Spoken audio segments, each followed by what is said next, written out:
Welcome to Lykken on Lending, the podcast that dives deep into the heart of the mortgage industry. Your host, David Lykken, bringing you the latest insights, trends, and updates from the world of mortgages. Whether you're a seasoned industry veteran or just getting started, this show is your go-to source for all things mortgage. Let's get started. This is Lykken on Lending. Now your host, David Lykken.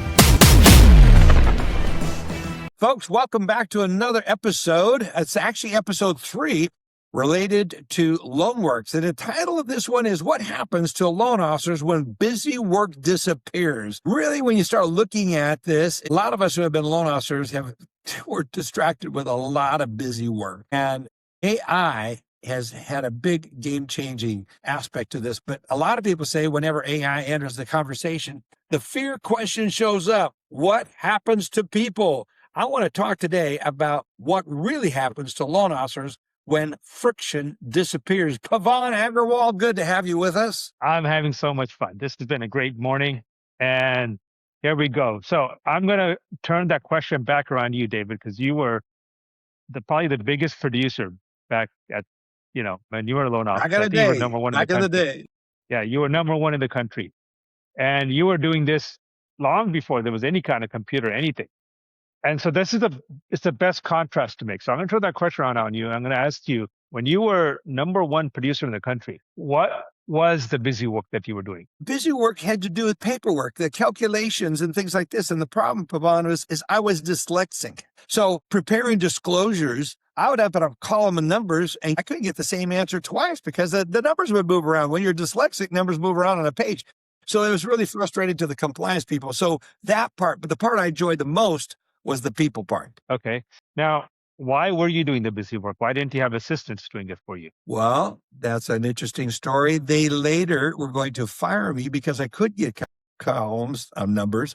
So they did start hiring me assistants, and it rechanged my whole career path because when I started relying on others who had that as a strength, and I got to operate in my primary strength, which was dealing with people, structuring loans, and reassuring people that their loan is going to get approved. Gotcha. And so what I hear that your arc here was you started doing loans and you were bogged down in the paperwork and you're not good at paperwork for so many reasons.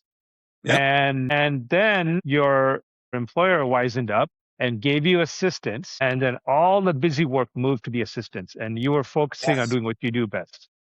Which is a great way to introduce this topic. Brilliant way to do this because that's what Angel AI is really doing in this situation, especially for companies like Troy. Troy with LoanWorks was very, very deliberate in choosing you as a partner, Angel AI as a partner for this very reason. He wanted to create a company that was different. Yes.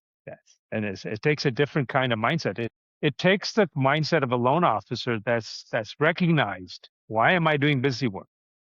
Yeah. I see too many loan officers that take pride in the busy work, and they believe that that's what makes them a better loan officer than the other guy. Like, Sam Chauhan, who runs Mindset Summit. Yes.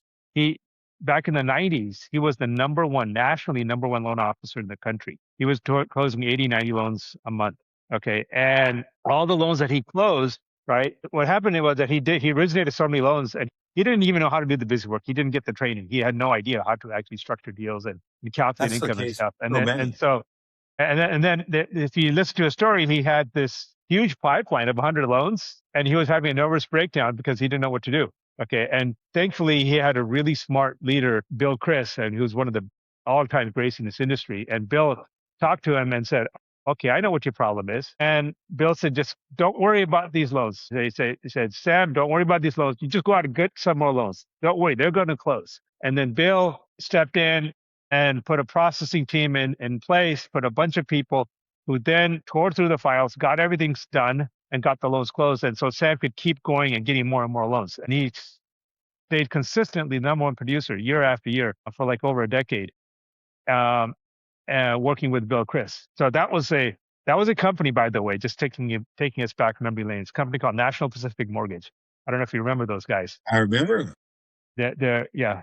And it was Chuck and Steve that started that company. And just a little bit of trivia, they literally started that company the same year that SunWest started, right? Or I think Really? a year later, something. And where they started, they leased the office space from my dad. They Did started they? they started in a little 1,000 square foot office space, and then they leased that from my dad, and then they eventually grew, like within really fast. They grew and they took over the whole building that we owned, uh, 5,000 square feet, and then they grew out of that. Wow. And that was National Pacific, and it was Chuck and Steve, and then Bill Chris ran all of the retail. Bill hired Sam. Sam was only 19, and then within a year he became the number one loan officer in the country. And it's because Bill recognized Sam's strength and moved all the busy work off Sam to a team of humans that handled it for him. And Sam just remained number one agent year after year after year. Okay, so if all the loan officers that are listening and you say, I want to be a number one agent, okay, what's the formula here? Right? David was a number one agent. Sam was a number one agent. What's the formula? He focused on relationships, focus on the sourcing of the business and the interhuman connection. And let someone else, or in this case, something else, do the Yeah, busy work. move from someone else to something else. It's a people and technology combination in the case of Angel AI, which is brilliant because of the complexity of what we're dealing with here. How does removing manual orchestration change the quality of the human judgment, not just speed? Well, like anybody who's worked with a team of professional processors and underwriters, as good as they are, right?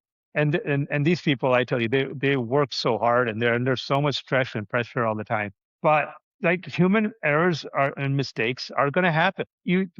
Especially on FHA deals with 4, 6 borrowers. Those are the kind of deals that Sam used to do, right? A lot of multi-bar FHA deals. I'm not talking about the 780 credit score in Newport Beach buying a $2 million house. Those are straightforward. I'm talking about, 6 borrowers and each borrower has 2 jobs. Those files are like this thick, right?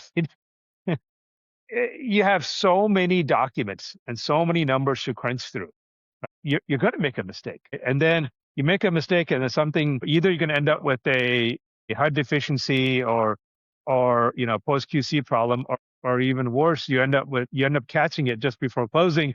Now you got a bunch of last minute issues. And we're asking these poor people to do what's humanly impossible. There is no way to get through a file with 1,000 pages and get every single number right and get every single, not miss anything. That is beyond human capacity.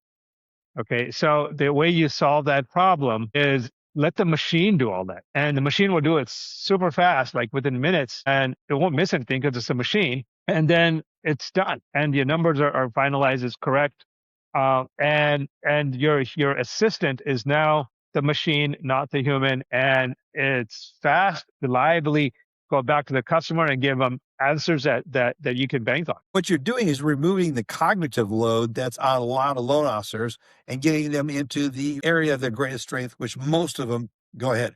Yeah, I would say not cognitive load. The real problem isn't the cognitive load, it's the emotional load, right? What really wears down loan officers, the same thing when I was a loan officer, you'd worry That was about, from my case, yeah, especially. yeah, yep, did my staff do this? Oh, Sally is out sick this week or whatever. Coordinating your team becomes such a massive emotional load. And sometimes you feel like, oh, shoot, I can just do it myself. It's faster and easier than relying on my team, right? And too many loan officers fall into that trap.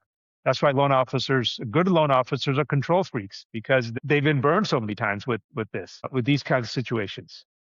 So it's the emotional load that has to be removed, and you remove emotional load in 2 ways. Number one, you turn the light on, take away the darkness, the unknown.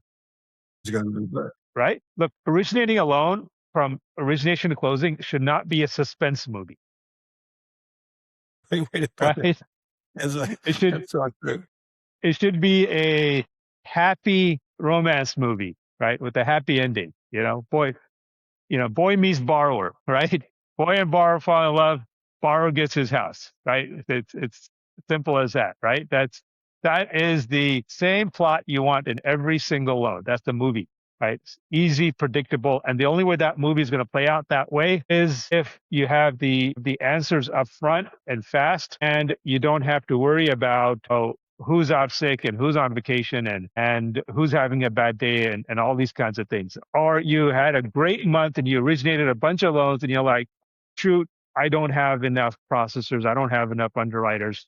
And now you're spending all your time in damage control as opposed to originating more loans. Yeah. What Sam's boss told him just says, don't worry about this. Go get more loans, because that's what Sam did best. That's what I did best. Yeah. Right. Right. What the key is. So let's look at the future. From your perspective, you and I've been in the industry for a long time. Looking ahead, who do you think benefits from this shift? Loan officers doing everything into using technology like Angel AI, which is what Troy is doing at LoanWorks. Who's benefiting? The new entrants, the seasoned pros, or a completely different profile of a new entrant coming in? I think both. Right. Like, for example, I give you one of our really top brokers. He's a great guy, and he actually used to work for me for years. He was a top producer for me. Then he went and he split off and he started his own brokerage. And he has a team of, I think, 3 processors and assistants, whatever you want to call it, that he's always followed him. Right. So when as he split off and he's 100% Angel AI as well. And he looked at his team. He's like, I'm not going to lay my team off, right? I said, they're really good. They've been with me for 2 decades. What do I do? Because they literally complete 8 hours of work in 1 hour. Okay, so he got smart. He says, wait a minute, I have all this excess capacity. So he is now making a ton of money offering contract processing work to other brokers. Right? So he's multiplied his Great advice. Yes. Right. So he's making more money than ever before. What you're really talking about is you're a human first technologist. You put people first. And I love that of what you're doing. Talk about how your platform architecture accomplishes this. Well, and any tool that you build, right? It's only as good as the mission behind the tool, right? It's only as good as the reason you build the tool, right? The purpose, right? So if you're gonna build an axe, right, and if you use the axe to build a house, okay, and that's your mission, and you're building something great with it. If you're using an axe to destroy an entire forest, that's a bad, right? So it's the purpose of the tool and the mission. And the mission of our tool was and is about getting access to finance to people who are the billions of people who are left out. I'm talking about on the global stage, there's billions and in the U.S. stage, there's millions, perhaps tens of millions that are left out of the system because their income is too complex, because their credit is too complex, or just because they're in a rural part of the country and there's not a bank branch nearby, or they're a victim of redlining. We've seen so many cases the last 12 months, 24 months of banks getting dinged on redlining. So that's still happening in America these days, right? And now you create a tool where in the palm of your hand, you have the loan officer, the underwriter, and the funder all in one place with just a text message away. So you have literally everyone in the world has an entire bank branch on their smartphone, right? It's that capable, it's that powerful.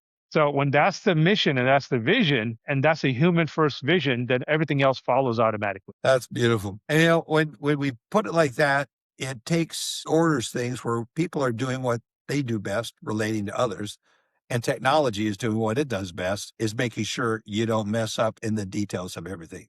It's a great partnership. I love it. Folks, the big takeaway from this conversation I had with Pavan is asking you this question. Is your current model helping you do your best work or more work? Find a model and find a business where you're able to do your best work, which is establishing relationships. Let the technology take care of the more work, the busy work, where you need to be focused, freeing you up to be focused on what you do best, and that's creating relationships and closing more loans. Thank you. You've been listening to Lykken on Lending. Our passion is to bring you the latest insights, trends, and updates from the world of mortgages. So on this show, if you're a seasoned industry veteran or just getting started, it's your go-to source for all things mortgage. We hope you've enjoyed the show. We'll be back soon. Take care, and we'll see you next time on Lykken on Lending.